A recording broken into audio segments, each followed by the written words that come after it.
Ceci est l'histoire vraie d'un trésor mystérieux et du secret de sa découverte.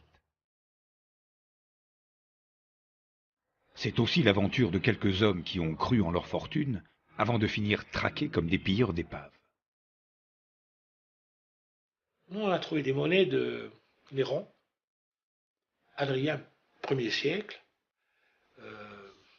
Gordien le Pieux, Quintil, de le Gothique, Galien, Aurélien, 5, 7, 8 empereurs dans un même trésor. Des monnaies sur 300 ans. C'est pas un trésor ordinaire. Sur ce site-là, on a trouvé à peu près, en gros, négociable, 600 à 800 pièces. Une pièce comme ça, l'expert nous avait dit ça vaut dans les 200 000 francs, a été vendue 800 000 euros. Bon, l'autre, on ne sait pas où elle est. L'autre, elle a disparu. Il y en avait une autre, on ne sait pas où elle est.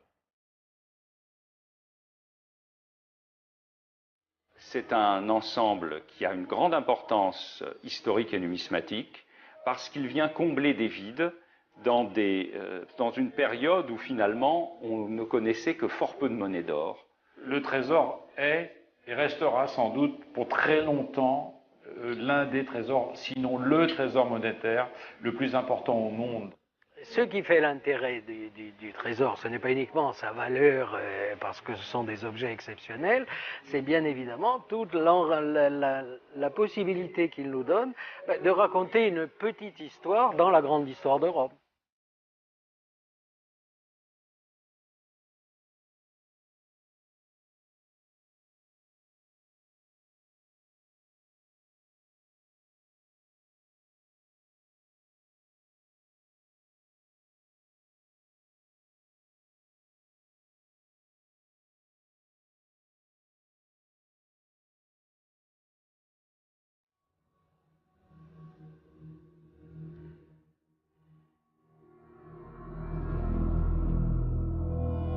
Cette histoire a commencé il y a 1700 ans et dure encore aujourd'hui.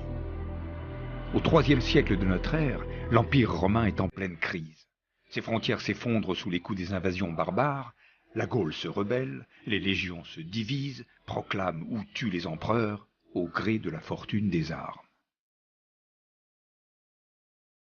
C'est dans cette période trouble, probablement en l'an 273, qu'un navire romain quitte le golfe de Gênes, puis met le cap plein sud. On ne connaît pas sa destination. On ne connaît pas non plus le nom de son propriétaire. Ce que l'on sait, c'est qu'il s'agit d'un personnage important de l'Empire, proche des cercles du pouvoir.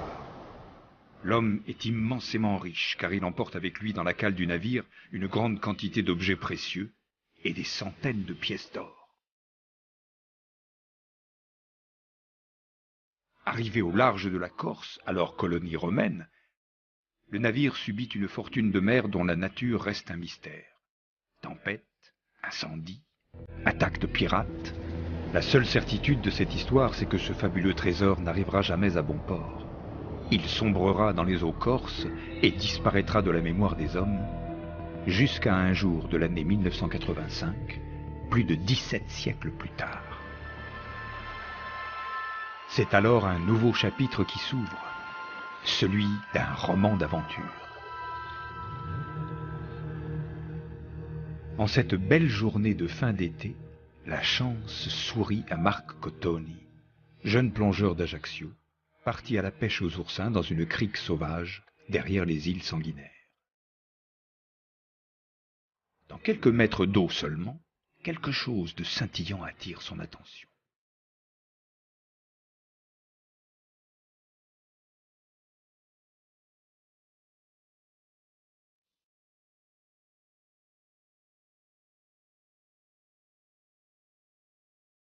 Mais comme on lui a promis une belle somme pour sa pêche, il retourne à ses oursins.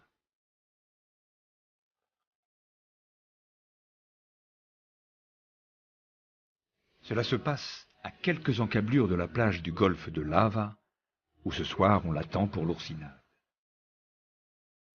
Mais, intrigué par sa trouvaille, il montre d'abord les pièces dorées à un ami, Ange Biancamaria. Ce dernier est aujourd'hui le seul à pouvoir raconter la suite de cette aventure. Marc Cottoni est depuis longtemps tombé sous les balles de tueurs qu'on n'a jamais retrouvés. On ne savait pas du tout ce que c'était. Après vérification sur des bouquins qu'on avait trouvés, il s'est avéré que c'était des pièces romaines du IIIe siècle. Et qui avaient un certain prix, qui avaient une certaine valeur. Donc à partir de là, on s'est concerté, puis on a décidé de partir à la chasse au trésor.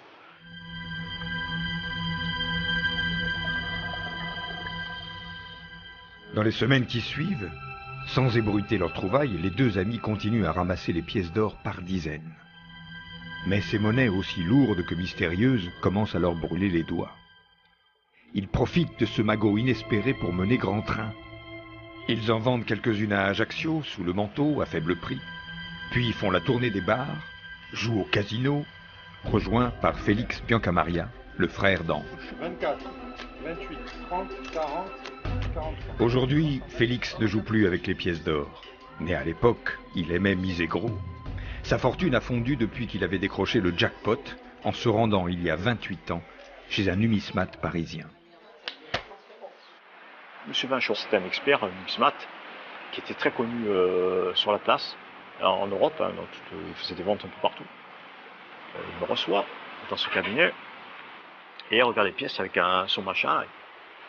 Et en fait, il me dit, où est-ce que vous avez trouvé ça? C'est là que je lui dis, mais on les a trouvés en faisant des oursins. Il me dit rien. Ok, ça va, bon. Et il regarde les petites pièces, et à l'intérieur des petites pièces, je l'ai su plus tard, c'était un cantide. Et cantide, la seule pièce de cantide qui avait été trouvée, c'était celle-là. Donc ça valait, à ce moment-là, ça valait très très cher, puisque c'était un modèle unique. Ça devenait une pièce unique au monde.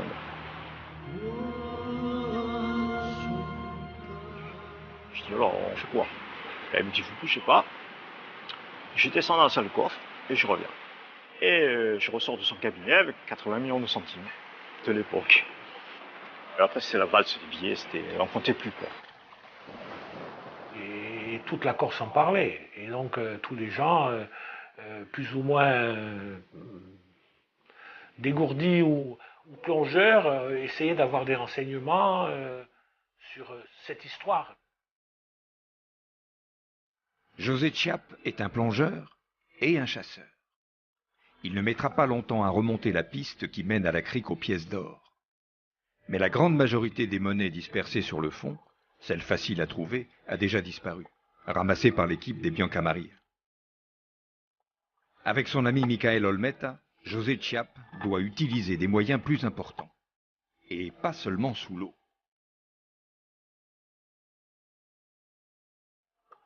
Il s'agissait quand même de millions de francs. On était parfaitement conscients que ce n'était pas des billes qu'on ramassait. Hein, parce qu'il y avait eu déjà quelques ventes de monnaie qui avaient été faites. Bon, et ça représentait beaucoup d'argent. Hein. C'était une mine d'or à ciel ouvert. Hein. Donc on était obligé de prendre certaines précautions. Lorsqu'on arrivait sur le site, il y avait toujours un guetteur, un surveillant qui s'était mis sur un rocher qui était au-dessus, parce qu'on pouvait aussi se faire attaquer, on pouvait se faire dévaliser. Des gens qui ramassent des monnaies d'or, c'est des proies faciles, hein, surtout quand ils sont dans l'eau. Hein. Il était un fusil de chasse, il surveillait l'endroit.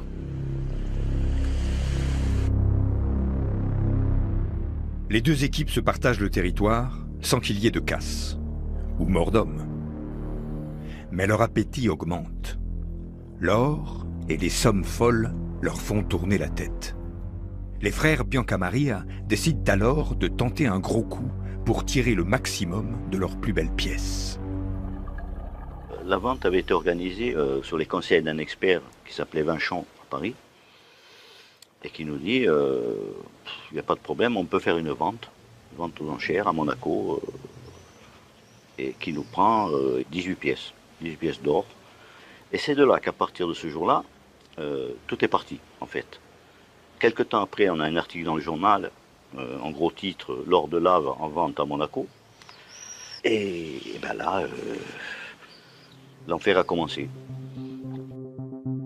L'enfer va commencer avec cet article daté du 7 novembre 1986 qui accuse les découvreurs du trésor de piller des richesses archéologiques des eaux corses et les numismates de disperser sans scrupule un trésor national. Et le journal d'affirmer, sans en donner la preuve, que ces pièces d'or rarissimes proviennent de l'épave d'un bateau romain trouvé tout près d'ici.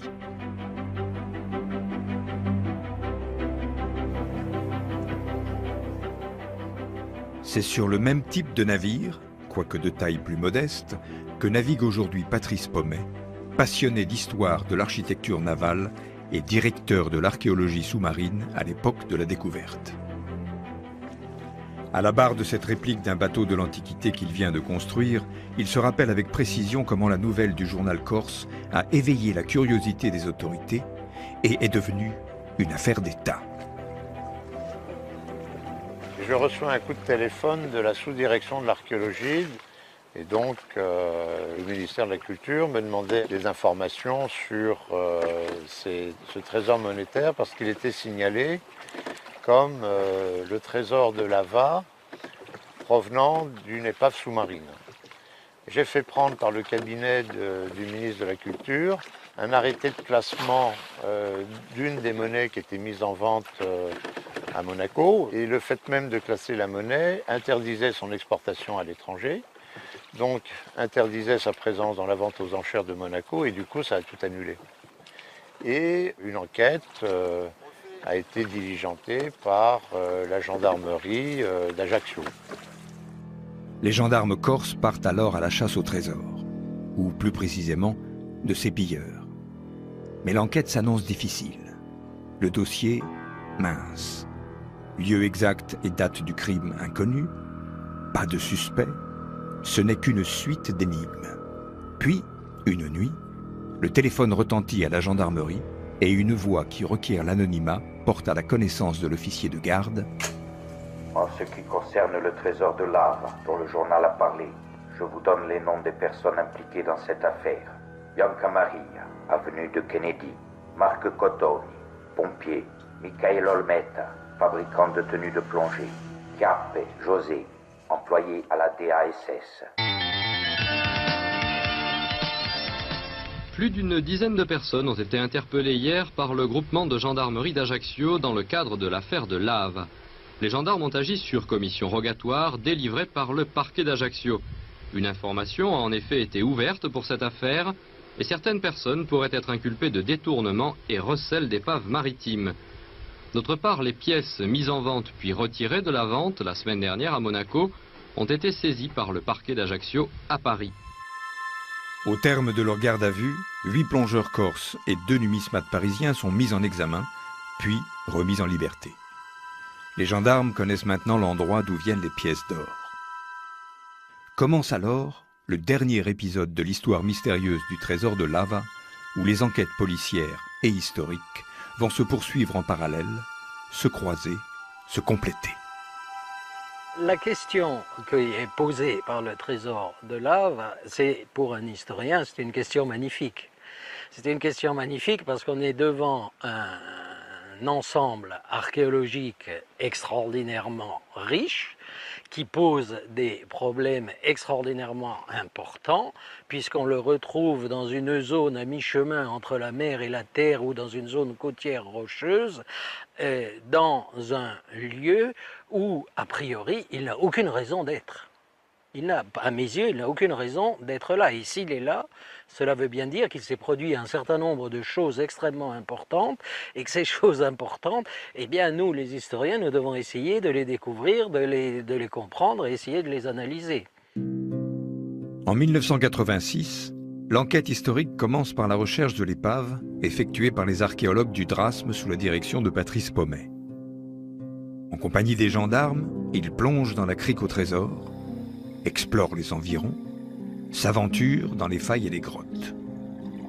Trouver une épave permettrait de comprendre les raisons du naufrage et de découvrir les origines du trésor, peut-être même de remonter jusqu'à son mystérieux propriétaire. Un jeune plongeur archéologue, Michel Lourd fait partie de l'équipe. C'est lui qui, succédant à Patrice Pommet, dirige aujourd'hui les recherches et le service de l'archéologie sous-marine en France, basé à Marseille. C'est là, dans les réserves remplies des vestiges des fonds des mers, qu'il revient sur les questions qui l'obsèdent encore aujourd'hui et auxquelles il cherche toujours des réponses. En 1986, lorsque nous sommes intervenus en Corse avec Patrice Pommet, la question évidemment c'est est-ce qu'il y a une épave, d'où viennent ces pièces qui circulent à Ajaccio, qui sont vendues ailleurs, chez les numismates. Et évidemment, pour un archéologue sous-marin, c'est la localisation. D'où est-ce que ça vient? Et moi j'ai fait quelques plongées. On m'a montré des roches d'où le trésor était censé venir, mais globalement, une chose est certaine, on ne trouvait pas d'épave. On était inculpé de choses qu'on n'a pas fait. Parce qu'on a été inculpé de détournement et recel d'épave maritime, alors qu'il n'y a jamais eu d'épave, il n'y a jamais eu de bateau, parce que le trésor de lave, c'était un trésor au départ qui était caché à terre, hein, à terre et sur le bord de mer, hein, c'était à 10 mètres du bord de mer. Bon, il s'est trouvé que le niveau de l'eau est monté, ce qui était à terre s'est retrouvé dans l'eau, mais il n'y a jamais eu d'épave à l'endroit. C'est évident que le trésor est venu en bateau à lave, parce qu'il n'y avait pas d'avion à l'époque, mais ce n'est pas un bateau qui a coulé, c'est pas comme lorsqu'on trouve un chargement d'amphore sur un bateau, ça n'a rien à voir. Comment inculper les pilleurs d'épaves lorsqu'il n'y a pas d'épave? C'était la question centrale de toute l'instruction. Il faut savoir qu'aux yeux de la loi, une épave est aussi bien un navire entier que son moindre débris. D'ailleurs, depuis l'affaire de Lava, le mot « épave » a été remplacé dans les textes par le terme « bien culturel maritime ». Ce qui compte, c'est si l'objet a été trouvé en mer ou sur terre.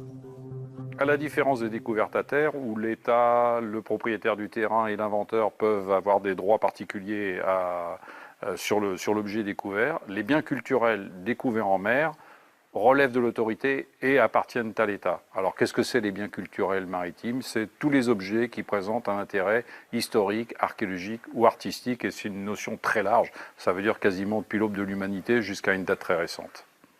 Il défie quiconque de trouver des pièces d'or et d'aller les rendre. À qui? On ne sait pas. Donc on les a trouvées, on les a vendues. Personne n'est venu nous dire qu'il ne fallait pas les vendre. Ni les acheteurs, ni ceux qui savaient qu'on vendait, ni ceux qui nous ont conseillé de les vendre. Personne ne nous a dit ça. Donc nous on était... Moi, à l'époque, j'avais 28 ans, les lois, c'était pas pour moi, je veux dire. Alors que même les juges et les avocats s'affrontent autour des lois sur les découvertes de trésors, l'affaire se corse. Le milieu et les réseaux de blanchiment d'argent s'en mêlent. Les sources judiciaires évoquent, à mots couverts, quelques dégâts collatéraux. Autrement dit, des morts suspectes de personnes impliquées dans le dossier. L'enquête sur la pêche aux oursins prend alors une autre dimension. À cette époque-là, en 87, je ne sais pas si les gens vont se souvenir, mais il y avait énormément de meurtres entre les fractions nationalistes. Donc il y avait peut-être 2-3 morts par semaine, par mois, je ne sais plus. Et la brigade de recherche d'Ajaccio était focalisée sur le trésor de lave.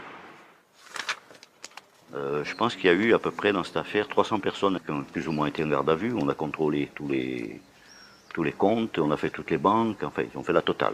C'était le casse du siècle. Voilà. Les investigations et les batailles de procédure vont durer 8 ans. Un record dans les annales de la justice. Ce n'est qu'en novembre 1994 que s'ouvre devant le tribunal d'Ajaccio le procès de 6 découvreurs corses et de 2 numismates parisiens. Une bataille juridique où s'affrontent l'histoire et le droit s'engage alors entre les juges et les avocats. Car l'enjeu est de taille. La défense demande la restitution des pièces aux plongeurs corses. Le ministère public n'a pas l'intention de laisser ce trésor exceptionnel échapper aux collections de l'État. Après les débats, émaillés par les querelles des experts autour des lois floues ou abrogées, les 8 prévenus seront condamnés pour détournement et recel d'épaves maritimes à des peines allant de 6 mois à 18 mois de prison, assorties de sursis, et à des amendes de 20 000 à 200 000 francs. Bon, c'est vrai qu'on n'a pas été condamné trop sévèrement parce qu'on aurait pu nous condamné beaucoup plus sévèrement, mais je crois que le juge il a pris la mesure de l'affaire. Il a compris que bon, qu'on était en fin de compte une bande d'imbéciles, c'est vrai, et que on s'est fait spolier, mais bon, moi je maintiens que le trésor de Lave, il a profité aux numismates parisiens et pas aux découvreurs corses. Parce que lorsqu'on a une petite idée de ce qui a été trouvé et de ce que ça a rapporté, les brigands, entre parenthèses corses, ils ont eu les yeux pour pleurer. Hein.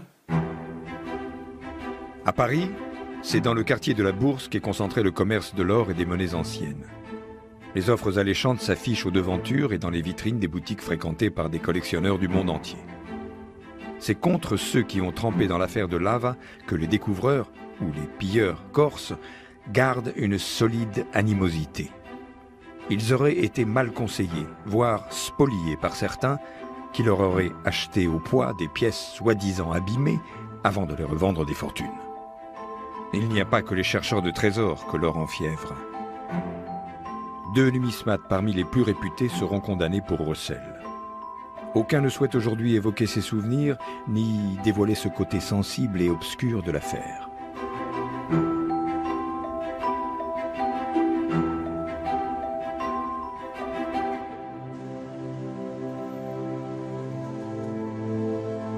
La fin du procès permet enfin d'ouvrir le volet le plus passionnant du trésor corse, celui de la plongée dans l'histoire de l'Antiquité.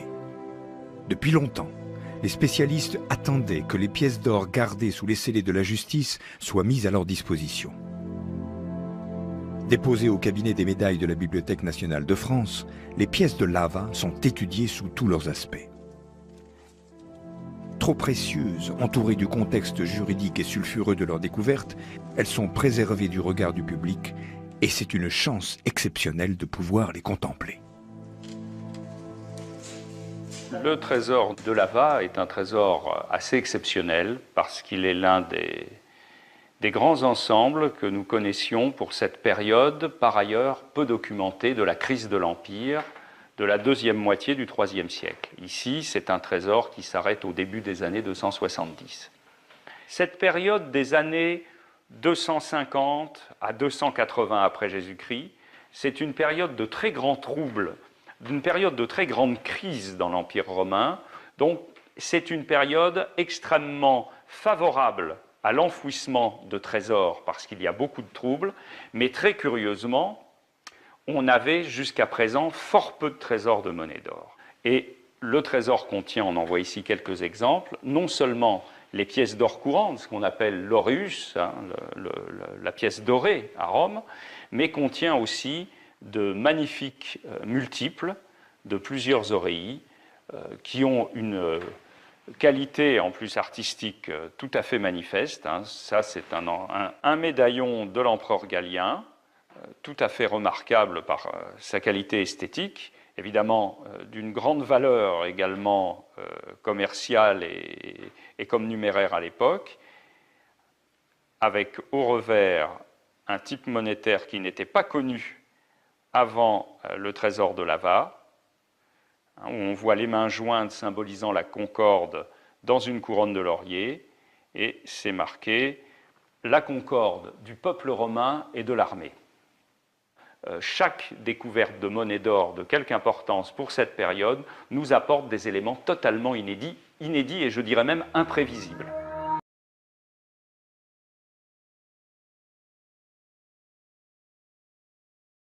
Après avoir été étudiées par les numismates, les pièces de Lava sont enfin mises à la disposition des historiens qui vont tenter d'en obtenir des données nouvelles sur l'économie et sur la vie politique de l'Empire romain. Georges Duperrot est spécialiste de l'histoire monétaire. Il sait faire parler ses pièces d'or. Les monnaies les plus importantes de Lava, c'est évidemment cette série de médaillons, les médaillons de Galien avec les mains jointes, ou la série de monnaies de Quintil, qui étaient rarissimes, voire inconnues. Il est évident que ce que Lava apporte, c'est un éclairage extrêmement ciblé, mais extrêmement important, et qu'on ne reverra jamais pour cette période de la fin du IIIe siècle. Cette période commence avec l'empereur Galien, qui en l'an 260 succède à son père Valérien, battu et capturé par les Perses. Il règne pendant 8 ans, bataillant aussi bien contre les révoltes dans les Balkans que contre les invasions sur le Danube et sur le Rhin, reculant devant les empereurs usurpateurs en Gaule.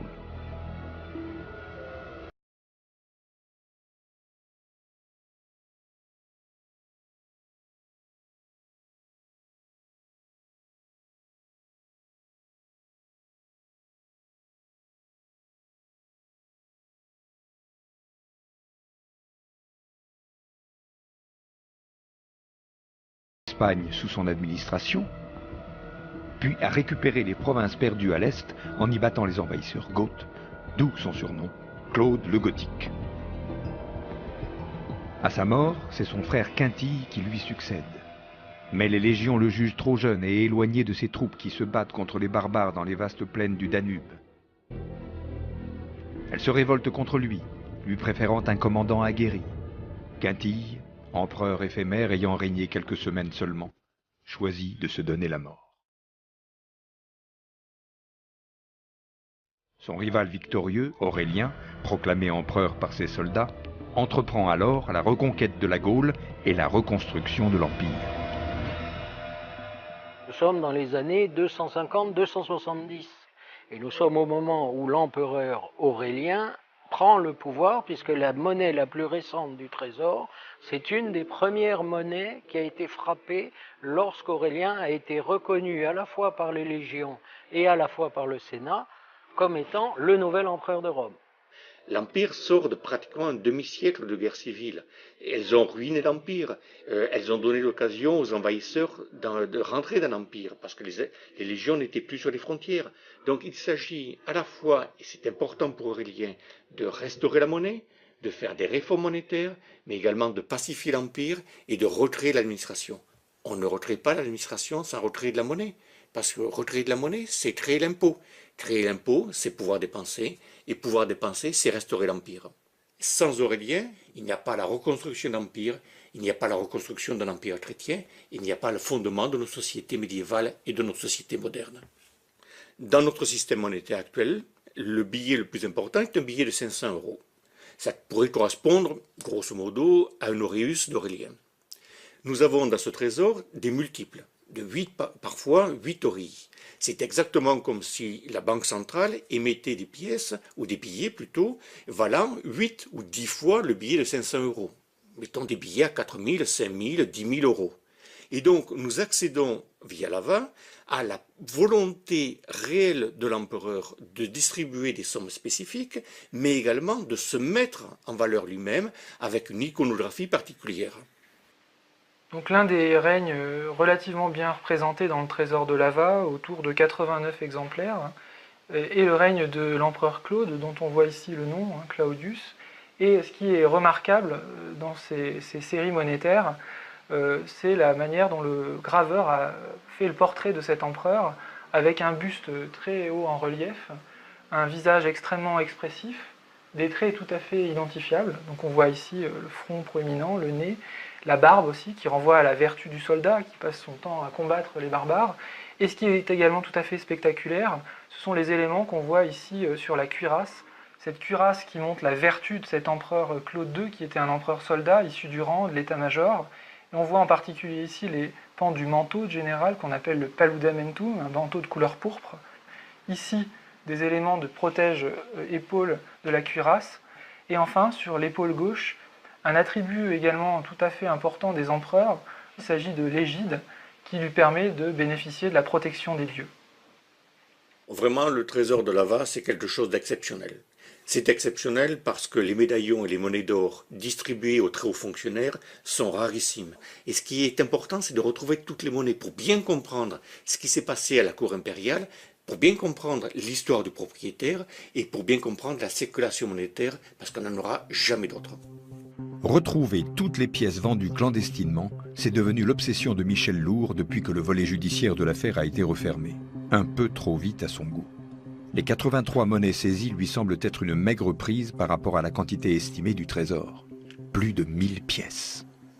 En 2006, moi j'ai été nommé directeur du Drasme. Depuis plusieurs années déjà, je trouvais qu'il y avait une espèce d'accroissement des risques de pillage. Et j'ai constaté qu'il y avait des pièces de l'AVA dont on signalait les ventes sur Internet et qu'il en circulait sans doute un certain nombre de cette manière. Moi j'ai eu Internet en 2000, et puis un jour en cherchant Internet, j'ai trouvé des pièces de lave en vente aux enchères, faites par des cabinets de numismatiques allemands, suisses, et là personne n'a rien dit. Ça a duré 4-5 ans, personne n'a rien dit. Donc, bon, c'est ce qui m'a conduit à saisir le parquet, à prévenir la justice, et c'est là qu'a commencé la nouvelle affaire ou la nouvelle vie de l'affaire de Lava. La chasse aux pièces d'or dispersées sur la toile et à travers le monde commence. Face à l'étendue de l'affaire, Interpol est saisi. En France, 2 services spécialisés dans le trafic des œuvres d'art sont chargés de l'enquête. La douane judiciaire et l'OCBC, l'Office central de lutte contre le trafic de biens culturels. C'est l'un des officiers de cette branche de la police judiciaire qui accepte de dévoiler les coulisses de cette traque, à condition que son identité reste secrète. L'enquête avait débuté sur une monnaie singulière et très vite, les enquêteurs en charge du dossier avaient la conviction qu'un des objets prestigieux du trésor de Lava allait refaire surface. Cet objet prestigieux, c'est un plat en or massif unique au monde, dont l'existence a été évoquée pendant le procès en 1995. Mais tous les protagonistes ont à l'époque déclaré qu'il s'agissait d'une invention et de pur fantasme. Nous avons eu à un moment donné la quasi-certitude que le plat du trésor de Lava était en circulation.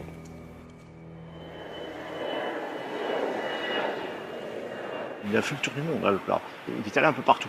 Il est allé aux États-Unis, en Angleterre, en Allemagne, en Belgique, en Suisse. Il y a peut-être 20 personnes qui l'ont entre les mains, qui ont cherché à le vendre. Et en fait, ça ne s'est pas fait tout simplement parce qu'il y avait trop d'intermédiaires. Donc l'affaire ne s'est pas faite et on m'a demandé de monter le chercher en Belgique. Le travail de policier est celui d'être un chasseur et d'attendre le moment opportun. Le moment opportun s'est présenté quand nous avions la quasi-certitude que cet objet revenait en France. Donc je me suis déplacé à Bruxelles et c'est en redescendant de Bruxelles que je me suis fait arrêter par un commando de policiers français voilà, qui m'ont saisi le plat et qui m'ont gardé pendant 5 jours, 3 jours en garde à vue et 2 jours en prison. C'est un film, c'est comme dans un film policier, quoi.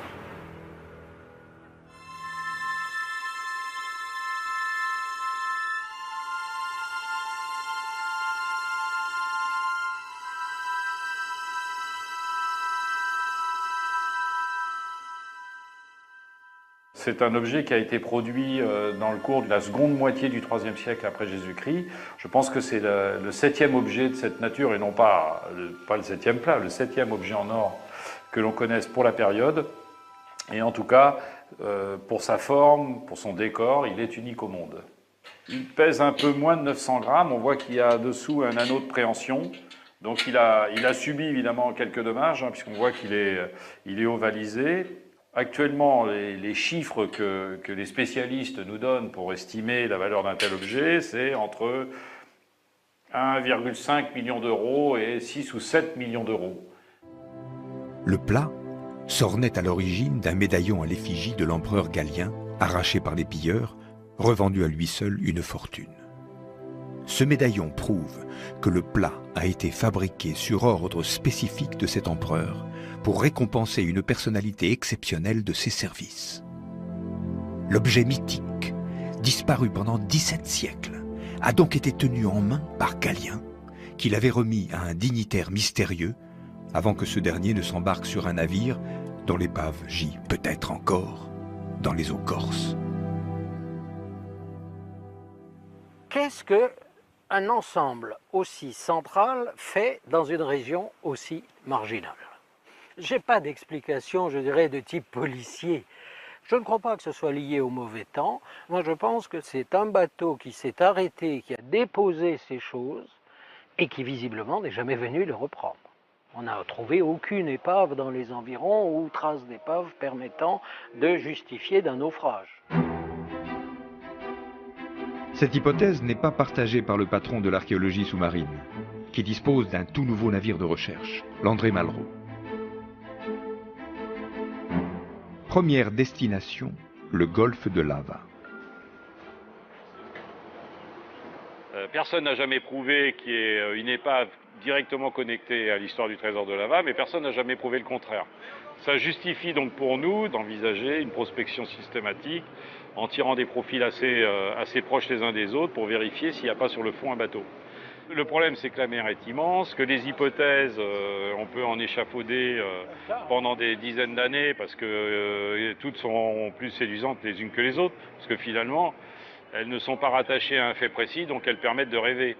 D'autant que il n'est pas certain qu'il y ait eu naufrage. Il peut y avoir eu vol, disparition d'un canot, les gens sont partis avec. Donc, si on trouvait un naufrage qu'on situait dans ce contexte du IIIe siècle après Jésus-Christ, ça deviendrait notre chaînon manquant.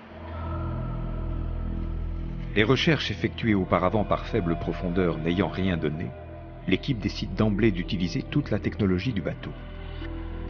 Robots télécommandés équipés de caméras, sonars, magnétomètres sont utilisés pour ratisser les fonds aux abords du golfe.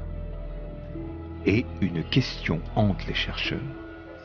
Que peut-il rester d'un navire en bois immergé depuis 17 siècles? Là, tu vois, devant toi, là, regarde là. Ça. Voilà. Il est repassé à 15 mètres du fond par moment, c'est très bizarre, t'as des petits canyons. Ah oui, mais là ça serait peut-être intéressant d'aller voir. On organise 3 palanquets sur les 3 points là, qui me paraissent les plus durs. Au bout de plusieurs heures, quelques anomalies suspectes sont détectées au fond, mais les appareils ne peuvent pas fournir d'indications précises. Il faut des plongeurs et les yeux expérimentés d'un archéologue pour y voir clair.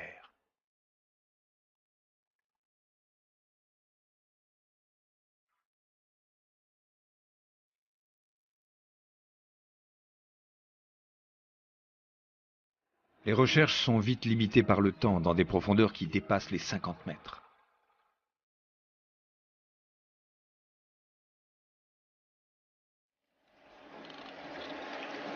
Le fait de n'avoir rien trouvé ne prouve pas qu'il n'y a pas d'épave. Simplement, c'est toujours l'aiguille dans la botte de foin. On utilise des méthodes qui sont cohérentes, qui devraient donner des résultats, mais encore faut-il qu'à un moment ou un autre, au cours de nos relevés, de nos prospections systématiques, que l'on passe à la verticale ou très près du site. Ce qui, à l'évidence, ne nous est pas arrivé aujourd'hui. La première campagne de recherche n'ayant pas apporté d'éléments nouveaux, Franca Sibeccini, chargé au drasme du littoral corse, se rend à Rome pour suivre l'enquête historique dans les archives. C'est à la bibliothèque Farnèse que se trouvent les documents et les ouvrages les plus anciens sur l'histoire de l'Empire romain. Franca y a rendez-vous avec Nino Fassella, spécialiste de cette période, qu'elle avait chargé de compiler toutes les sources pouvant permettre d'éclaircir l'histoire du trésor et de son mystérieux propriétaire.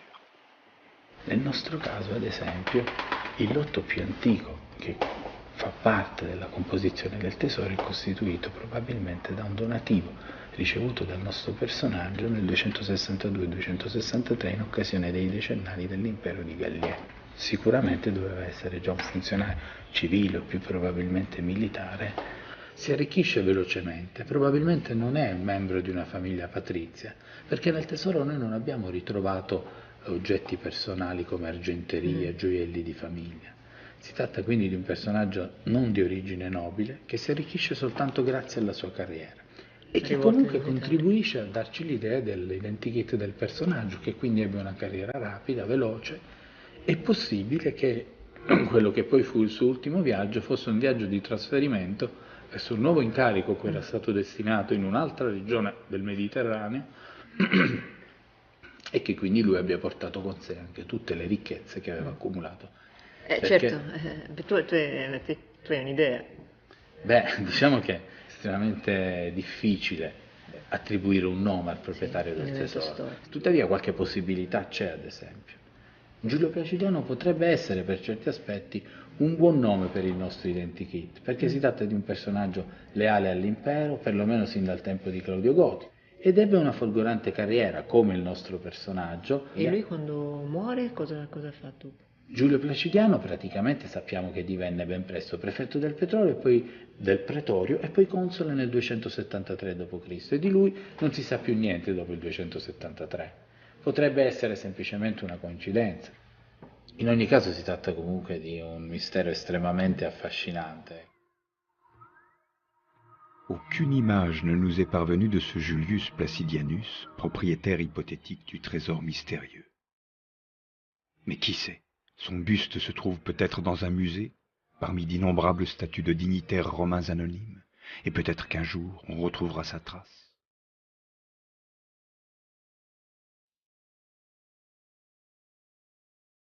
Après Rome, Franca Siveccini poursuit son enquête à Sartène, au musée archéologique de Corse, où est entreposée la moitié des pièces saisies en 1987. Le musée, spécialisé dans la préhistoire, abrite aussi les collections qui remontent jusqu'à la nuit des temps et bien sûr jusqu'à l'occupation de la Corse par les Romains. C'est la question à résoudre. C'est là que Franca espère trouver quelques indices qui pourraient l'aider à résoudre l'énigme du naufrage, aidé par le directeur du musée, Paul Nebbia. Ce dernier veille jalousement sur les pièces d'or de Lava, mais son désir serait de récupérer pour ses collections l'ensemble du trésor, l'autre moitié des pièces entreposées à Paris et même le plat en or. Paul Nebbia est non seulement historien et archéologue, c'est aussi un homme du cru, qui peut obtenir des informations auxquelles les chercheurs venus sur l'île n'ont pas forcément accès. Dans le trésor de Lave, il y aurait, outre le plat qui a été saisi par les douanes à Roissy, une petite statuette en or, une trentaine de centimètres de haut, représentant un personnage féminin. Mais celui-ci, je crois que les services de douane n'ont ni la photo, ni la certitude. Oui, la statue, non, la statue c'est complètement faux, c'est encore une invention ajaxienne. Donc la statue elle n'a jamais existé, c'est pas vrai. De toute façon, la statue on l'aurait trouvée de toute façon. J'ai entendu dire qu'il y avait une statuette avec une... Attendez, c'était quoi déjà c'était une huître des temps de Diane. Une huître, bon, une statuette, 80 kilos. Franchement, non. Écoutez, en fait, moi, j'ai jamais vu. Maintenant, si elle existe, peut-être qu'elle existe ailleurs, mais moi, je l'ai pas vu. Je pense avoir des sources sérieuses là-dessus. Je pense que la statuette existe, ou existait. Le plus complexe dans cette affaire de Lava, c'est qu'on a été nourri de tas d'informations dont on ne pouvait pas vérifier la véracité. On a entendu parler d'un plat, là effectivement on a eu un dessin en 86 et on savait qu'il existait quelque part et on s'est battu pendant 25 ans pour le retrouver, mais des informations encore plus ténues, on nous a parlé notamment d'une statue en or. Là manifestement très peu de protagonistes de l'histoire, si elle a existé, l'ont vue. Et depuis 25 ans, le questionnement, c'est est-ce que cette statue a vraiment existé? Pour les enquêteurs chargés du volet judiciaire, cela fait trop d'énigmes non résolues. Ils décident alors de monter dans le plus grand secret une opération sans précédent. 2 vedettes, un hélicoptère, plus de 50 policiers, douaniers et gendarmes sont mobilisés pour fouiller systématiquement les eaux du Golfe en compagnie des archéologues. On s'est rendu compte qu'il y avait un des sites de Lava, ou le site de Lava, qui attirait encore beaucoup de monde, beaucoup de plongeurs entre guillemets indélicats. Et on est là pour que l'État, entre guillemets, donc avec le DRASM, amène le volet protection du patrimoine et prospection sur le site, en sachant que le volet judiciaire est en cours et toujours en cours. Voilà. L'objectif précis de l'opération doit demeurer secret, mais il est permis de supposer que la recherche d'une cache pouvant abriter une statue en or en fait partie.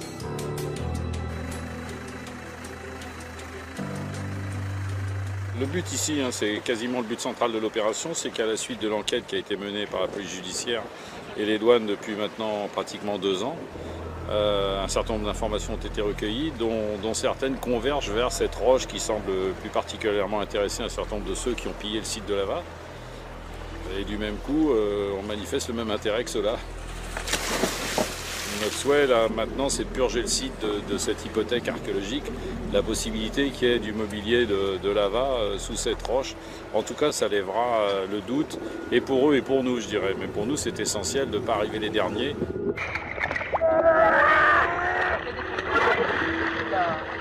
Non, c'est pas possible. Il y a des blocs qui ne tiennent plus, ils sont imbriqués les uns dans les autres, mais quand tu pousses avec la barre à mine, ils bougent, quoi. Le problème, c'est que c'est des blocs qui font peut-être 400-500 kilos, donc on n'arrive pas à les manipuler. Et comme on ne peut pas utiliser l'unité de levage parce qu'il n'y a pas assez d'eau, il faut regarder demain, il faut pétarder ces deux roches, et si c'est une cache, c'est sous le bloc encore. Hein. Alors là, c'est chaud, quoi. Le lendemain matin, l'équipe des archéologues décide d'utiliser les grands moyens.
Fracturé par les explosions, le rocher a enfin bougé.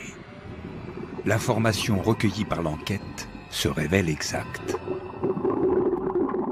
C'est rare de trouver une cavité aussi parfaite, assez profonde. Et on peut admettre, je ne sais pas si c'est le cas, mais en tout cas c'est une hypothèse qui pourrait avoir du sens, de penser que ça a pu servir à cacher quelque chose d'important. Quelque chose d'important, comme une statue en or de 20 kilos par exemple. Sauf qu'elle n'est pas là, ou n'est plus là. Mais l'opération qui devait demeurer secrète s'ébruite. En Corse, même les rochers ont des oreilles. C'est alors que José Chiap, condamné lui pour destruction de sites archéologiques, décide de nous livrer une ultime confidence et la clé de l'énigme. On dit, voilà. On dit qu'une statue a été trouvée. Moi, j'ai rien trouvé. Ah ben voilà. Si je l'avais trouvée, elle y serait encore. Voilà, on dit qu'une statue a été trouvée. Voilà. Et il paraît qu'elle aurait été proposée dans un premier temps au directeur de la Drasve de l'époque, qui a refusé de l'acheter au poids. Au poids de l'or. Ouais. Puisqu'elle était en or. Ah ouais. Il a dit que c'était une honte, que ça partait à l'État, qu'ils n'avaient pas à payer. Apparemment, il leur a répondu que ça appartenait à ceux qui l'avaient trouvé et qu'elle finirait fendue si ça continuait. Et puis c'est ce qui s'est passé.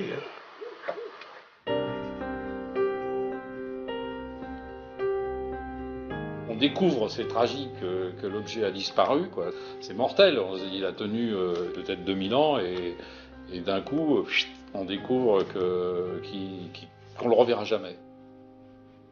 Donc on a d'abord une résignation et puis à un moment on se rend compte qu'il y a peut-être des gens qui ont un souvenir précis de cette statue et que peut-être un mec qui a du talent peut peut-être nous restituer l'objet par le dessin et puis le peaufiner. Stylistiquement, ça va parler à des spécialistes de la statuaire. Voilà. Un témoin s'est en effet discrètement manifesté auprès de Michel Lourd, à condition que ni sa voix, ni son visage, pas même sa main ne puissent être identifiés. Il a accepté de donner une description détaillée pouvant servir à la création d'un portrait robot de la statue. On voit qu'il avait sûrement quelque chose dans la main, hein. Soit un outil, soit quelque chose. En fait, c'est le mouvement des jambes qui le déplace, et donc du coup, il est presque dans un mouvement comme ça, quoi. Enfin, il est comme ça, quoi. Voilà, exactement. Lui traitait un peu plus petite par rapport à la main, hein.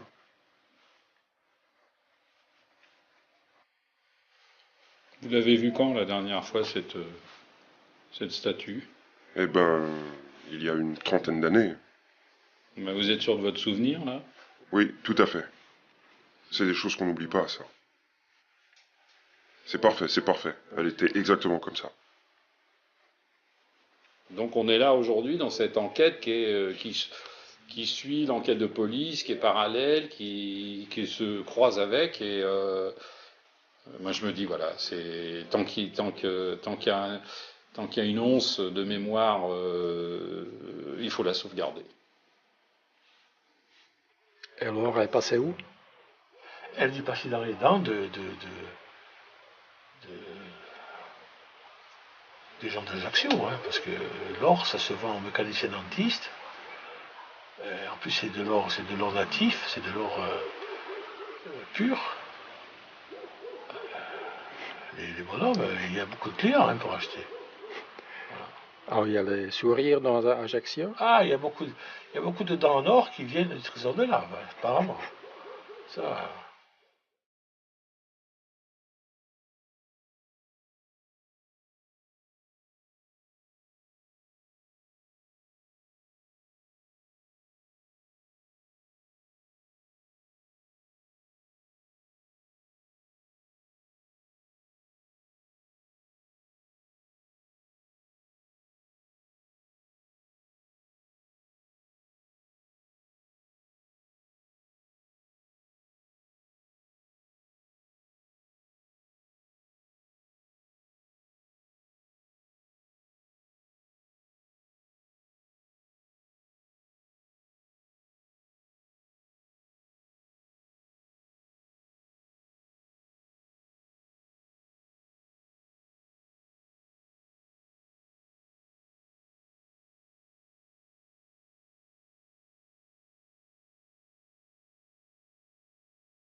Après avoir été étudiées par les numismates, les pièces de lava sont enfin mises à la disposition des historiens qui vont tenter d'en obtenir des données nouvelles sur l'économie et sur la vie politique de l'Empire romain. Georges Duperrot est spécialiste de l'histoire monétaire. Il sait faire parler ses pièces d'or. Les monnaies les plus importantes de Lava, c'est évidemment cette série de médaillons, les médaillons de Galien avec les mains jointes, ou la série de monnaies de Quintilles, qui étaient rarissimes, voire inconnues. Il est évident que ce que Lava apporte, c'est un éclairage extrêmement ciblé, mais extrêmement important, et qu'on ne reverra jamais pour cette période de la fin du IIIe siècle. Cette période commence avec l'empereur Galien, qui en l'an 260 succède à son père Valérien, battu et capturé par les Perses. Il règne pendant 8 ans, bataillant aussi bien contre les révoltes dans les Balkans que contre les invasions sur le Danube et sur le Rhin, reculant devant les empereurs usurpateurs en Gaule.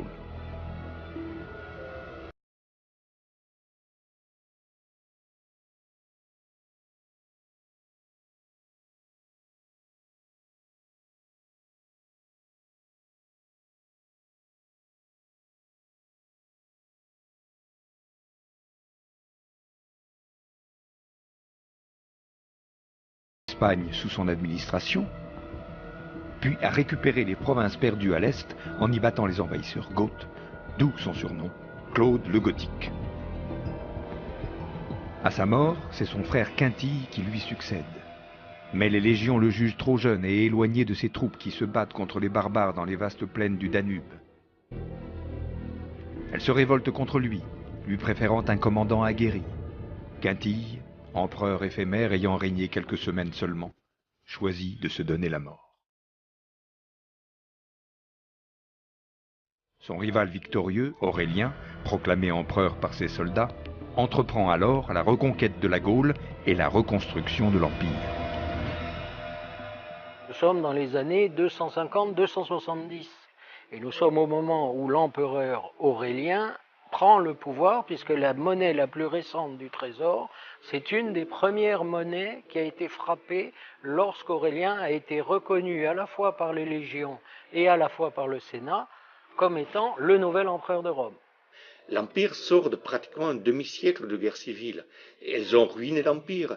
Elles ont donné l'occasion aux envahisseurs de rentrer dans l'Empire, parce que les légions n'étaient plus sur les frontières.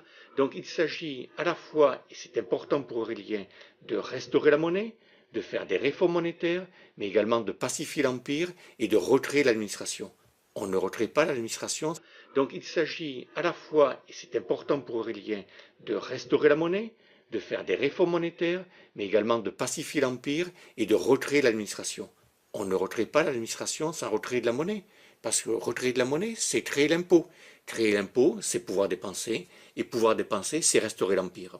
Sans Aurélien, il n'y a pas la reconstruction d'Empire, il n'y a pas la reconstruction d'un empire chrétien, il n'y a pas le fondement de nos sociétés médiévales et de nos sociétés modernes. Dans notre système monétaire actuel, le billet le plus important est un billet de 500 €.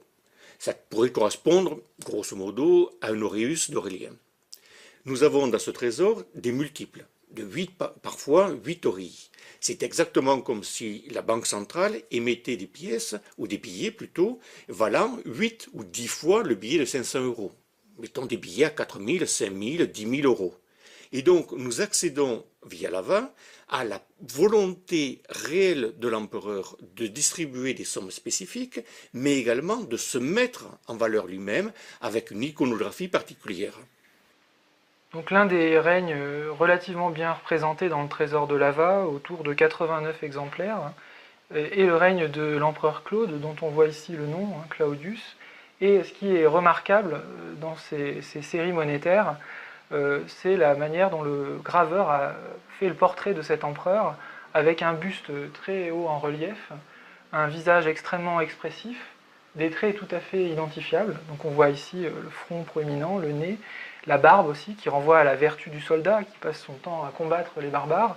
Et ce qui est également tout à fait spectaculaire, ce sont les éléments qu'on voit ici sur la cuirasse. Cette cuirasse qui montre la vertu de cet empereur Claude II, qui était un empereur soldat issu du rang de l'état-major. Et on voit en particulier ici les pans du manteau général qu'on appelle le paludamentum, un manteau de couleur pourpre. Ici, des éléments de protège-épaule de la cuirasse. Et enfin, sur l'épaule gauche, un attribut également tout à fait important des empereurs. Il s'agit de l'égide, qui lui permet de bénéficier de la protection des dieux. Vraiment, le trésor de l'AVA, c'est quelque chose d'exceptionnel. C'est exceptionnel parce que les médaillons et les monnaies d'or distribuées aux très hauts fonctionnaires sont rarissimes. Et ce qui est important, c'est de retrouver toutes les monnaies pour bien comprendre ce qui s'est passé à la cour impériale, pour bien comprendre l'histoire du propriétaire et pour bien comprendre la circulation monétaire, parce qu'on n'en aura jamais d'autres.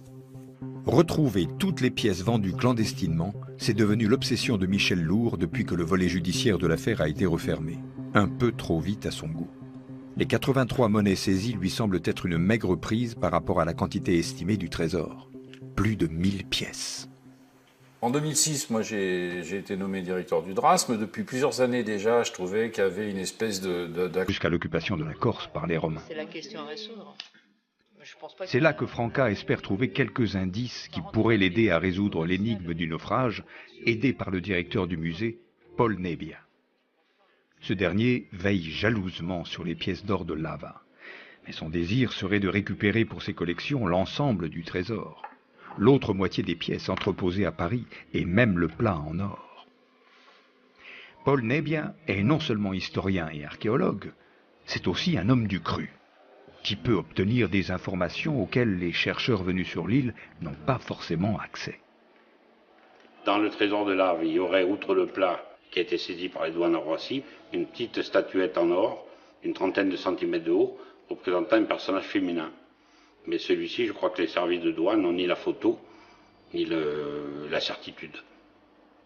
Oui, la statue, non, la statue c'est complètement faux, c'est encore une invention ajaxienne. Donc la statue elle n'a jamais existé, c'est pas vrai. De toute façon, la statue on l'aurait trouvée de toute façon. J'ai entendu dire qu'il y avait une statuette avec une... Attendez, c'était quoi déjà c'était une huître des temps de Diane. Une huître, bon, une statuette, 80 kilos. Franchement, non. Écoutez, en fait, moi, je n'ai jamais vu. Maintenant, si elle existe, peut-être qu'elle existe ailleurs, mais moi, je ne l'ai pas vue. Je pense avoir des sources sérieuses là-dessus. Je pense que la statuette existe, ou existait. plus complexe dans cette affaire de Lava, c'est qu'on a été nourri de tas d'informations dont on ne pouvait pas vérifier la véracité. On a entendu parler d'un plat, là effectivement on a eu un dessin en 86 et on savait qu'il existait quelque part et on s'est battu pendant 25 ans pour le retrouver, mais des informations encore plus ténues, on nous a parlé notamment d'une statue en or. Là manifestement très peu de protagonistes de l'histoire, si elle a existé, l'ont vue. Et depuis 25 ans, le questionnement, c'est est-ce que cette statue a vraiment existé? Pour les enquêteurs chargés du volet judiciaire, cela fait trop d'énigmes non résolues. Ils décident alors de monter dans le plus grand secret une opération sans précédent. 2 vedettes, un hélicoptère, plus de 50 policiers, douaniers et gendarmes sont mobilisés pour fouiller systématiquement les eaux du Golfe en compagnie des archéologues. On s'est rendu compte qu'il y avait un des sites de lava, ou le site de lava, qui attirait encore beaucoup de monde, beaucoup de plongeurs entre guillemets indélicats. Et on est là pour que l'État, entre guillemets, donc avec le DRASM, amène le volet protection du patrimoine et prospection sur le site, en sachant que le volet judiciaire est en cours et toujours en cours. Voilà. L'objectif précis de l'opération doit demeurer secret, mais il est permis de supposer que la recherche d'une cache pouvant abriter une statue en or en fait partie. Avant le trésor de Lava, où on voit les mains jointes symbolisant la concorde dans une couronne de laurier, et c'est marqué « la concorde du peuple romain et de l'armée ». Chaque découverte de monnaie d'or de quelque importance pour cette période nous apporte des éléments totalement inédits et je dirais même imprévisibles.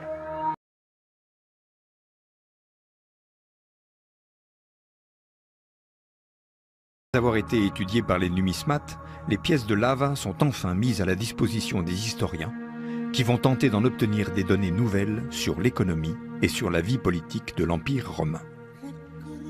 Georges Duperrot est spécialiste de l'histoire monétaire. Il sait faire parler ses pièces d'or.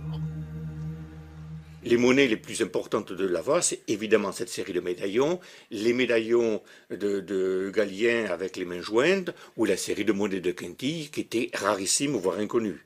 Il est évident que ce que Lava apporte, c'est un éclairage extrêmement ciblé, mais extrêmement important, et qu'on ne reverra jamais pour cette période de la fin du IIIe siècle.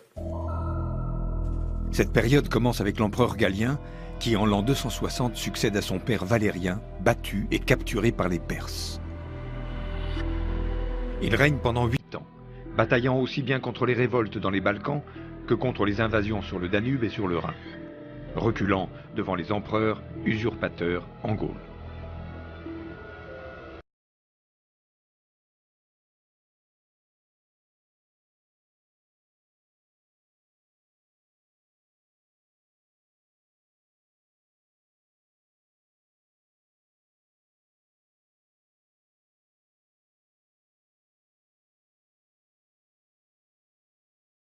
Espagne sous son administration, puis a récupéré les provinces perdues à l'Est en y battant les envahisseurs goths, d'où son surnom, Claude le Gothique. À sa mort, c'est son frère Quintille qui lui succède. Mais les légions le jugent trop jeune et éloigné de ses troupes qui se battent contre les barbares dans les vastes plaines du Danube. Elles se révoltent contre lui, lui préférant un commandant aguerri. Quintille, empereur éphémère ayant régné quelques semaines seulement, choisit de se donner la mort.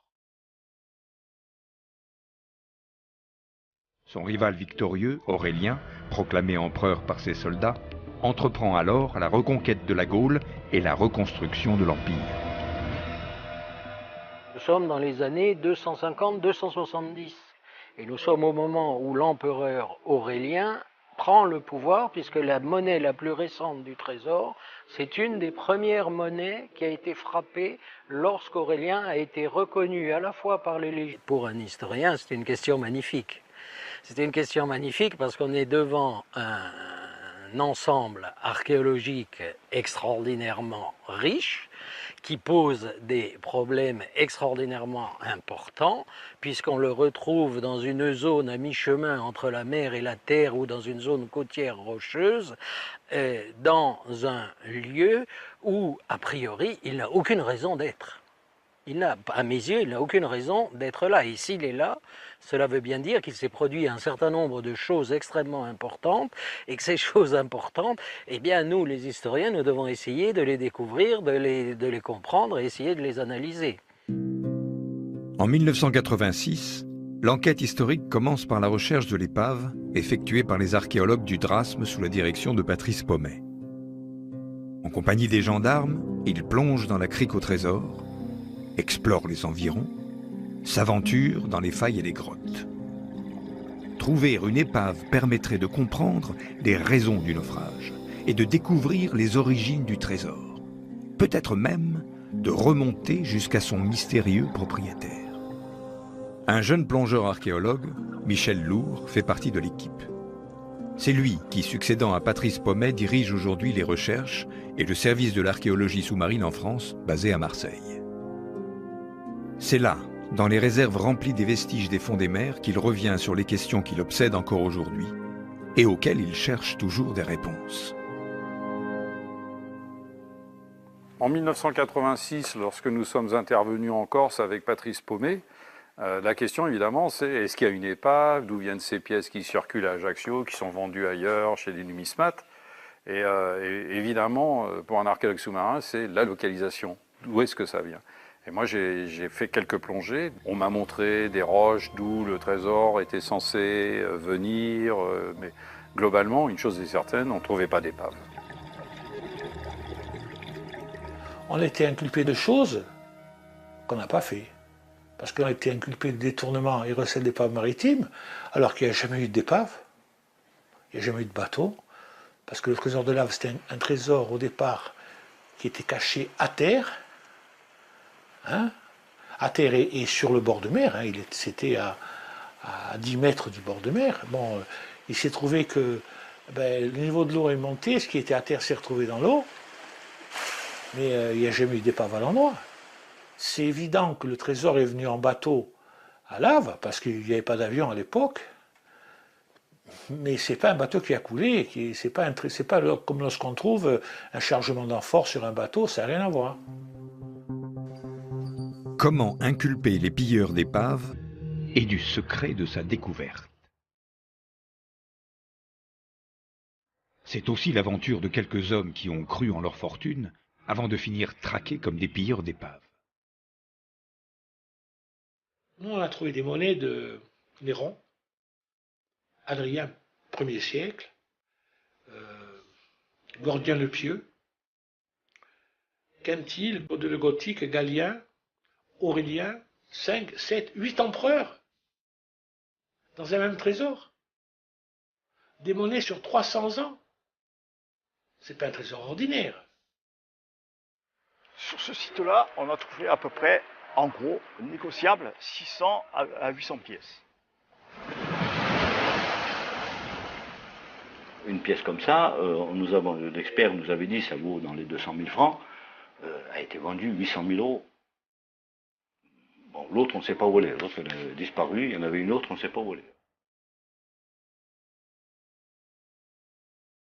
C'est un ensemble qui a une grande importance historique et numismatique parce qu'il vient combler des vides dans une période où finalement on ne connaissait que fort peu de monnaie d'or. Le trésor est et restera sans doute pour très longtemps l'un des trésors, sinon le trésor monétaire le plus important au monde.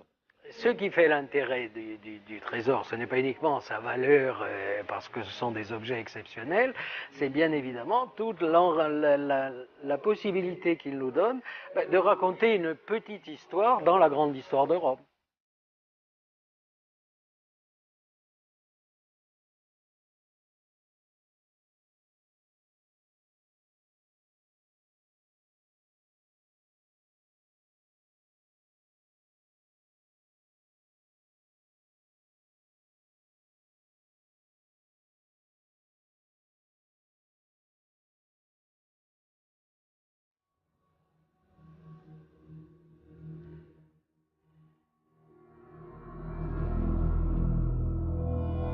Cette histoire a commencé il y a 1700 ans et dure encore aujourd'hui. Au IIIe siècle de notre ère, l'Empire romain est en pleine crise. Ses frontières s'effondrent sous les coups des invasions barbares, la Gaule se rebelle, les légions se divisent, proclament ou tuent les empereurs au gré de la fortune des armes.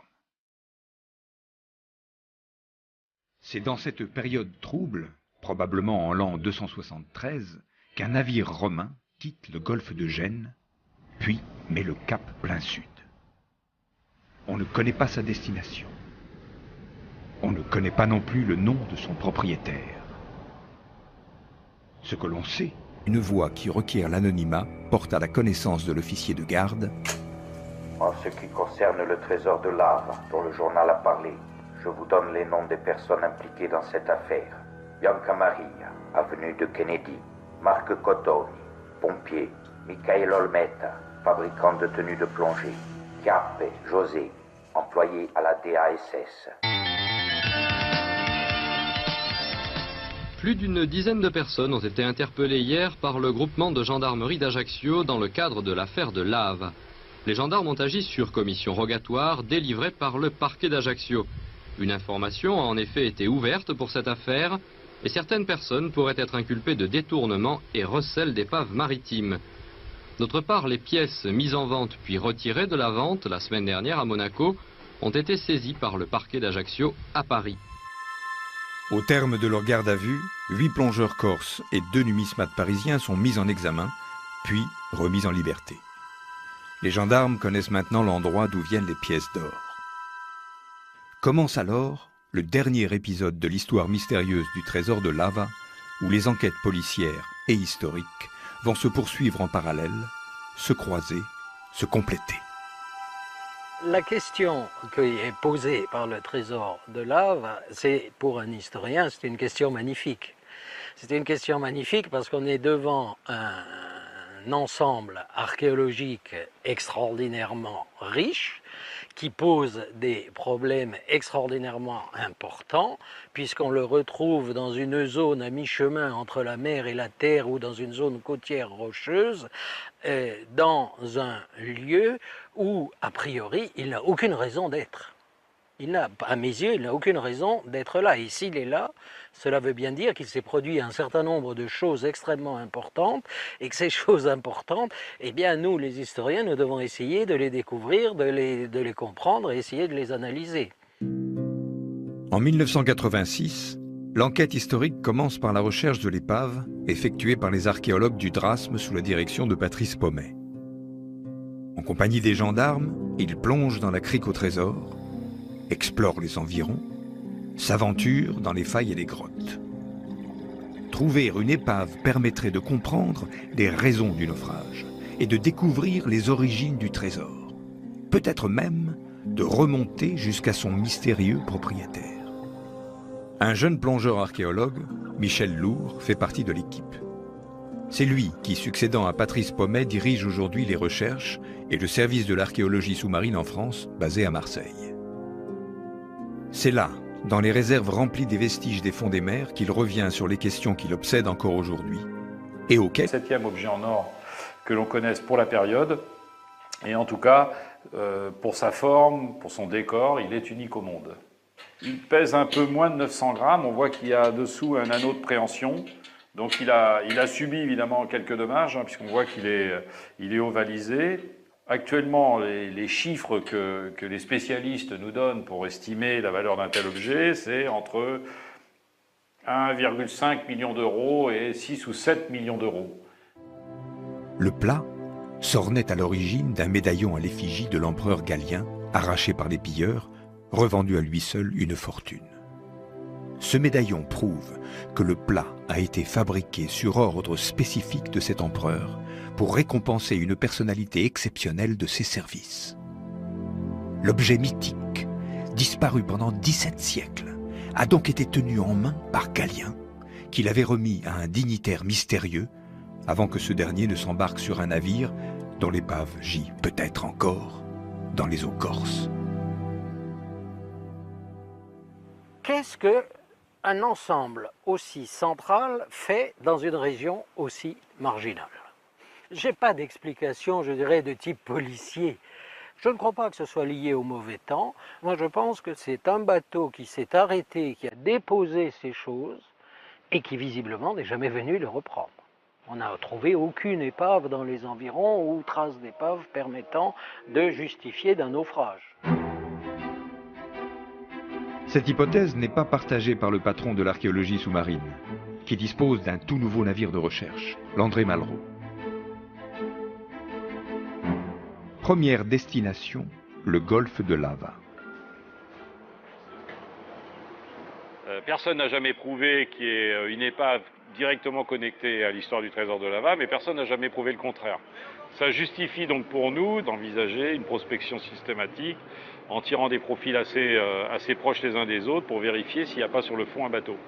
Le problème, c'est que la mer est immense, que les hypothèses, on peut en échafauder pendant des dizaines d'années parce que toutes sont plus séduisantes les unes que les autres, parce que finalement, elles ne sont pas rattachées à un fait précis, donc elles permettent de rêver. D'autant que il n'est pas certain qu'il y ait eu naufrage. Il peut y avoir eu vol, disparition d'un canot, les gens sont partis avec.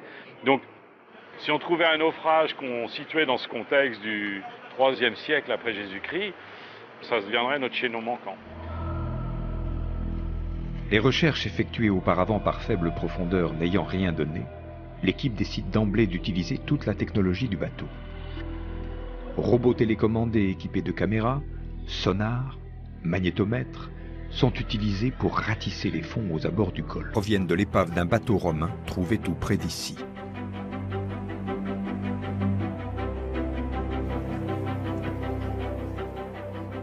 C'est sur le même type de navire, quoique de taille plus modeste, que navigue aujourd'hui Patrice Pommet, passionné d'histoire de l'architecture navale et directeur de l'archéologie sous-marine à l'époque de la découverte.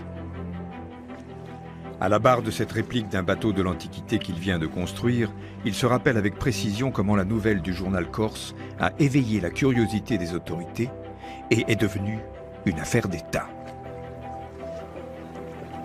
Je reçois un coup de téléphone de la sous-direction de l'archéologie et donc le ministère de la Culture me demandait des informations sur ce trésor monétaire parce qu'il était signalé comme le trésor de Lava provenant d'une épave sous-marine.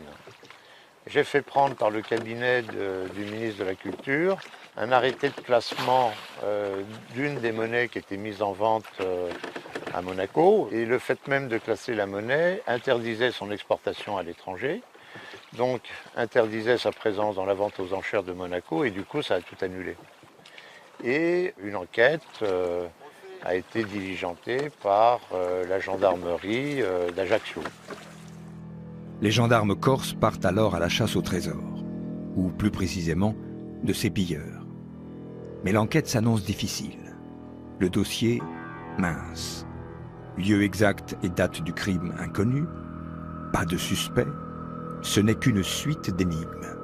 Puis, une nuit, le téléphone retentit à la gendarmerie et une voix qui requiert l'anonymat porte à la connaissance de l'officier de garde. En ce qui concerne le trésor de Lava, dont le journal a parlé, je vous donne les noms des personnes impliquées dans cette affaire. Bianca Maria, avenue de Kennedy. Marc Cotoni, pompier. Michael Olmeta, fabricant de tenues de plongée. Chiappe José, employé à la DASS.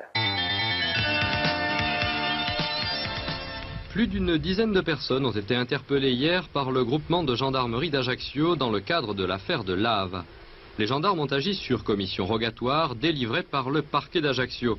Une information a en effet été ouverte pour cette affaire et certaines personnes pourraient être inculpées de détournement et recel d'épaves maritimes. D'autre part, les pièces mises en vente puis retirées de la vente la semaine dernière à Monaco ont été saisies par le parquet d'Ajaccio à Paris. Au terme de leur garde à vue, 8 plongeurs corses et 2 numismates parisiens sont mis en examen, puis remis en liberté. Les gendarmes connaissent maintenant l'endroit d'où viennent les pièces d'or. Commence alors le dernier épisode de l'histoire mystérieuse. Par sa qualité esthétique, évidemment d'une grande valeur également commerciale et comme numéraire à l'époque, avec au revers un type monétaire qui n'était pas connu avant le trésor de Lava, où on voit les mains jointes symbolisant la concorde dans une couronne de laurier, et c'est marqué la concorde du peuple romain et de l'armée. Chaque découverte de monnaie d'or de quelque importance pour cette période nous apporte des éléments totalement inédits et je dirais même imprévisibles.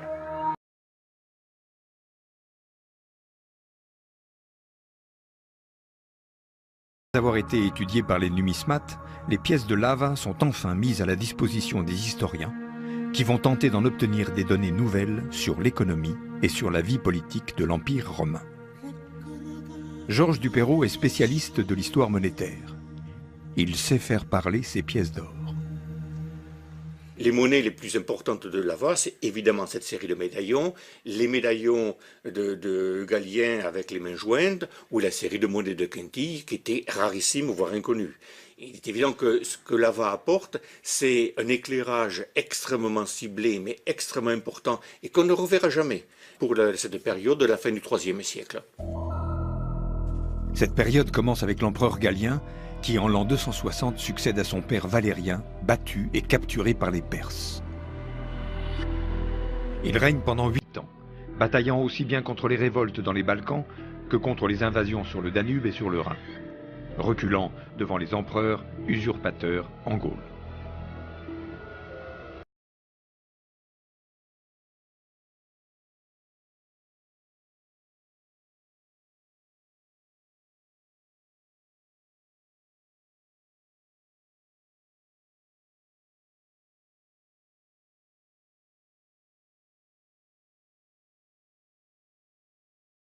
Espagne sous son administration, puis a récupéré les provinces perdues à l'Est en y battant les envahisseurs goths, d'où son surnom, Claude le Gothique.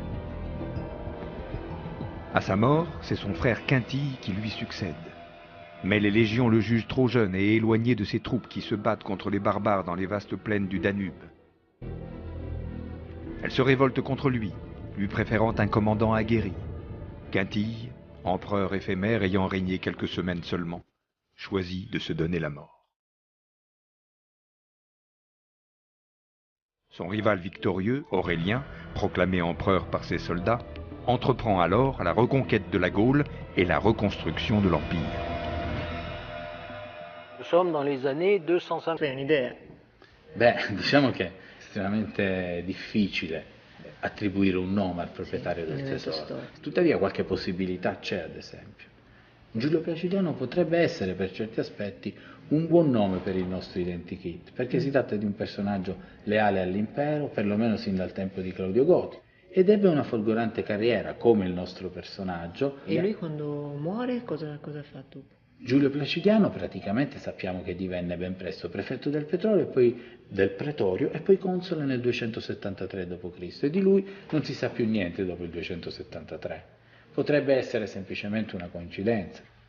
In ogni caso si tratta comunque di un mystère estremamente affascinante.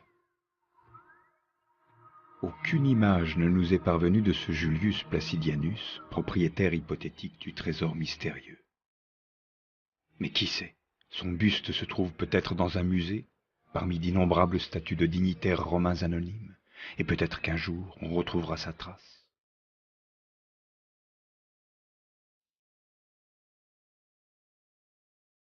Après Rome, Franca Sibeccini poursuit son enquête à Sartène, au musée archéologique de Corse, où est entreposée la moitié des pièces saisies en 1987. Le musée, spécialisé dans la préhistoire, abrite aussi les collections qui remontent jusqu'à la nuit des temps et bien sûr jusqu'à l'occupation de la Corse par les Romains. C'est la question à résoudre. C'est là que Franca espère trouver quelques indices qui pourraient l'aider à résoudre l'énigme du naufrage, aidé par le directeur du musée, Paul Nebbia. Ce dernier veille jalousement sur les pièces d'or de Lava, mais son désir serait de récupérer pour ses collections l'ensemble du trésor, l'autre moitié des pièces entreposées à Paris et même le plat en or. Paul Nebbia est non seulement historien et archéologue, c'est aussi un homme du cru, qui peut obtenir des informations auxquelles les chercheurs venus sur l'île n'ont pas forcément accès. Dans le trésor de Lave, il y aurait, outre le plat qui a été saisi par les douanes à Roissy, une petite statuette en or, une trentaine de centimètres de haut, représentant un personnage féminin. Mais celui-ci, je crois que les services de douane n'ont ni la photo, ni la certitude. Oui, la statue, non, la statue c'est complètement faux, c'est encore une invention ajaxienne. Donc la statue elle n'a jamais existé, c'est pas vrai. De toute façon, la statue on l'aurait trouvée de toute façon. J'ai entendu dire qu'il y avait une statuette avec une... Attendez, c'était quoi déjà c'était une huître des temps de Diane. Une huître, bon, une statuette, une huître, 80 kilos. Franchement, non. Écoutez, en fait, moi, je n'ai jamais vu. Maintenant, si elle existe, peut-être qu'elle existe ailleurs, mais moi, je ne l'ai pas vue. Je pense avoir des sources sérieuses là-dessus. Je pense que la statuette existe. La localisation, d'où est-ce que ça vient? Et moi, j'ai fait quelques plongées. On m'a montré des roches d'où le trésor était censé venir. Mais globalement, une chose est certaine, on ne trouvait pas d'épave. On était inculpé de choses qu'on n'a pas fait. Parce qu'on a été inculpé de détournement et recel d'épave maritime, alors qu'il n'y a jamais eu d'épave. Il n'y a jamais eu de bateau. Parce que le trésor de lave, c'était un trésor au départ qui était caché à terre. Hein, à terre et sur le bord de mer, hein, c'était à 10 mètres du bord de mer. Bon, il s'est trouvé que le niveau de l'eau est monté, ce qui était à terre s'est retrouvé dans l'eau, mais il n'y a jamais eu d'épave à l'endroit. C'est évident que le trésor est venu en bateau à lave, parce qu'il n'y avait pas d'avion à l'époque, mais ce n'est pas un bateau qui a coulé, c'est pas comme lorsqu'on trouve un chargement d'amphore sur un bateau, ça n'a rien à voir. Comment inculper les pilleurs d'épaves lorsqu'il n'y a pas d'épave? C'était la question centrale de toute l'instruction. Il faut savoir qu'aux yeux de la loi, une épave est aussi bien un navire entier que son moindre débris. D'ailleurs, depuis l'affaire de Lava, le mot « épave » a été remplacé dans les textes par le terme « bien culturel maritime ». Ce qui compte, c'est si l'objet a été trouvé en mer ou sur terre. À la différence des découvertes à terre, où l'État, le propriétaire du terrain et l'inventeur peuvent avoir des droits particuliers sur l'objet découvert, les biens culturels découverts en mer relèvent de l'autorité et appartiennent à l'État. Alors qu'est-ce que c'est les biens culturels maritimes? C'est tous les objets qui présentent un intérêt historique, archéologique ou artistique, et c'est une notion très large. Ça veut dire quasiment depuis l'aube de l'humanité jusqu'à une date très récente. Il défie quiconque de trouver des pièces d'or et d'aller les rendre. À qui? On ne sait pas. Donc on les a trouvées, on les a vendues. Personne n'est venu nous dire qu'il ne fallait pas les vendre. Ni les acheteurs, ni ceux qui savaient qu'on vendait, ni ceux qui nous ont conseillé de les vendre. Personne ne nous a dit ça. Donc nous, on était... moi, à l'époque, j'avais 28 ans. Les lois, ce n'était pas pour moi, je veux dire. Alors que même les juges et les avocats s'affrontent autour des lois sur les découvertes de trésors, l'affaire se corse. Le milieu et les réseaux de blanchiment d'argent s'en mêlent. Les sources judiciaires évoquent, à mots couverts, quelques dégâts collatéraux. Autrement dit, des morts suspectes de personnes impliquées dans le dossier. L'enquête sur la pêche aux oursins prend alors une autre dimension. À cette époque-là, en 87, je ne sais pas si les gens vont se souvenir, mais il y avait énormément de meurtres entre les fractions nationalistes. Donc il y avait peut-être 2-3 morts par semaine, par mois, je ne sais plus. Et la brigade de recherche d'Ajaccio était focalisée sur le trésor de lave.